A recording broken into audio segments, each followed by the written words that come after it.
Hello guys, चलिए आप लोगों के साथ आज का व्लॉग स्टार्ट कर रही हूँ। शाम का था टाइम। बेसिकली ये मेरा टी टाइम होता है। इस समय मैं अपने लिए एक कप चाय बनाती हूँ, बट आज का जो एटमॉस्फेयर था वो बहुत ही ज़्यादा अच्छा था। जुलाई का चल रहा है मंथ एंड इसमें तो आपको पता है हर दूसरे तीसरे दिन बारिश हो जाती है। तो इस समय बाहर बारिश हो रही थी तो मैंने सोचा कि एक कप चाय बनाती हूँ अपने लिए, और बाहर बाहर के एरिया में खड़े होकर बारिश में बैठकर हम वहाँ पर चाय पी लेंगे। साथ में गुली को खड़ा कर लूँगी, उसको भी बहुत अच्छा लगता है बाहर खड़ा होकर।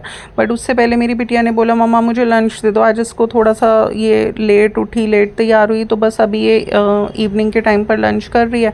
तो लंच में मैंने मटर की तहारी बना ली थी क्योंकि हस्बैंड का एंड बेटे का लंच नहीं था आज, तो इसलिए मैंने सोचा कि कुछ सिंपल सा बना लेती हूँ। तो इसमें तो चावल को आधा घंटा सोख कर रख दो एंड उसके बाद उसको थोड़ा सा गाजर कसी, मटर डाली, कुछ स्पाइसेस के साथ छौंक कर तहारी बना दी। तो बस अपने लिए बिटिया के लिए बनाना था। तो मैंने मटर की तहारी बना दी है, अभी इसके लिए प्लेट कर रही हूँ एंड उसके बाद बनाऊँगी अपने लिए एक कप चाय। इस व्लॉग में बहुत ज़्यादा कुछ खास नहीं मैं आप लोगों से शेयर करूँगी, बट हाँ आज कुछ मेरे साथ एक इंसिडेंट, एक वाक़या हुआ जिससे मैं अपने कुछ एक्सपीरियंसेस आप लोगों के साथ शेयर करूँगी। क्योंकि पता है क्या होता है, कितनी बार हम हर होम मेकर की जब हम व्लॉग देखते हैं ना, तो जब हम उन व्लॉग्स को देखते हैं, सुनते हैं, तो कितनी बार हमारे मन में कुछ क्वेश्चंस होते हैं, कुछ समस्याओं से हम जूझ रहे होते हैं एंड सामने वाले की सिचुएशन देखकर बिना ही कुछ किसी से पूछे हमें उसके जवाब मिल जाते हैं। तो आज क्या हुआ, मॉर्निंग में जब मैं उठी तो मेरी मदर इन लॉ, उन्होंने मुझे आवाज़ लगा के बताया, मैं ऊपर रहती हूँ वो नीचे रहती हैं, तो उन्होंने मुझे बताया कि मेरी एक कज़न नंद है तो उनके हस्बैंड एक्सपायर हो गए। तो जैसे ही मुझे पता चला मैंने अपने हस्बैंड को बताया। तो इन्होंने बोला जाओ। तो देखिए पहले तक ये होता था कि जब भी मुझे इस तरीके की सिचुएशन होती थी, किसी के दुख का पता चलता था, तो मैं एकदम सबसे पहले तो अपने मतलब इन लॉज़ के पास ही जाती थी, नीचे बैठती थी, पूछती थी, फिर उनके साथ दोनों के साथ में चली जाती थी जहाँ पर भी कहीं दुख हुआ होता था। मैं ये भी नहीं सोचती थी हस्बैंड जाएंगे तो मैं जाऊँगी, ऐसा नहीं था। मैं अपने इन लॉज़ के साथ चली जाती थी क्योंकि देखिए गाइस कितनी लड़कियाँ ऐसी होती हैं, उन्हें सिर्फ अपने हस्बैंड से मतलब होता है। बट मैंने शादी के बाद ना अपने पूरे ससुराल को, मतलब नॉट इवन फैमिली, पूरे परिवार को ना मैंने बहुत दिल से अपनाया है। एक एक रिश्ते से मैं बहुत अटैच्ड थी, बहुत जुड़ी हुई थी।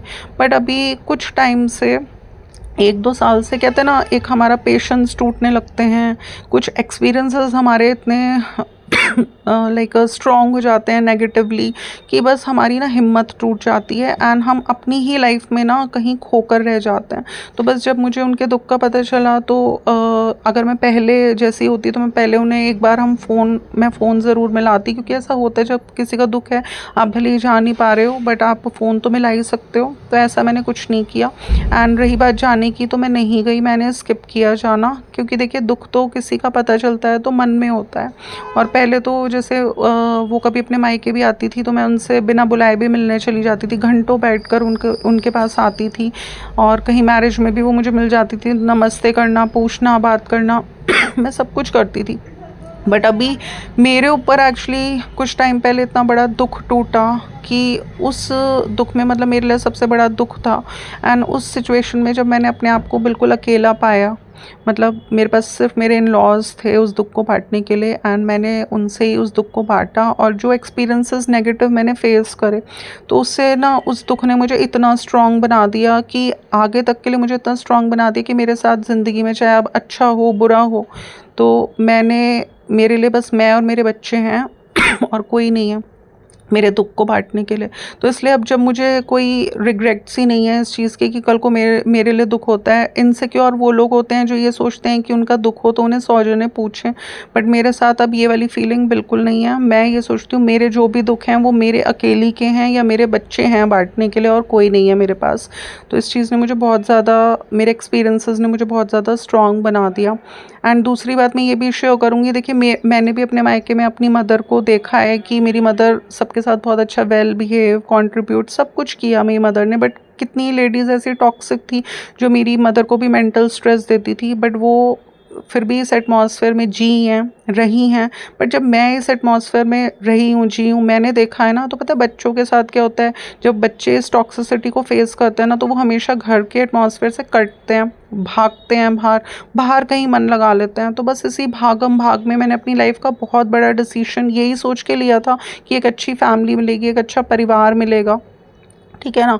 बट अपना मोर देन 100% कॉन्ट्रीब्यूशन देने के बाद जब इंसान के हाथ खाली रह जाते हैं, उसे कुछ नहीं मिलता ना, तो वो इतना स्ट्रॉन्ग बन जाता है। एंड गाइस, ऐसा नहीं होता कि हम अपनी रील्स में सब कुछ एक दिखावे के तौर पे अच्छा ही अच्छा दिखाएं। अगर हम सब कुछ आपको अच्छा ही अच्छा दिखाएंगे तो आपको एक होम मेकर की क्या रियलिटी होती है, क्या सच्चाई होती है, क्या क्या चीज़ें वो फेस करती है, बट फिर भी उन्हें फेस कर कर वो हिम्मत नहीं हारती और वो आगे बढ़ती रहती है ना अपनी लाइफ में, ये आप लोगों को पता नहीं चलेगा। तो आज के ब्लॉग से मैसेज यही है कि ससुराल में स्ट्रॉन्ग बनकर ही जिया जा सकता है। एंड ये एक ब्यूटीफुल सा मैसेज था जो हर होम मेकर को दूंगी मैं। अगर ब्लॉग अच्छा लगता है, पसंद आता है, तो इसको लाइक शेयर कीजिएगा। अगर आप मेरे चैनल पर न्यू हैं तो इसे सब्सक्राइब करना बिल्कुल बिल्कुल भी ना भूलिएगा। मैं आप लोगों से फिर मिलूँगी एक नए ब्लॉग के साथ। Till then, love you, bye bye.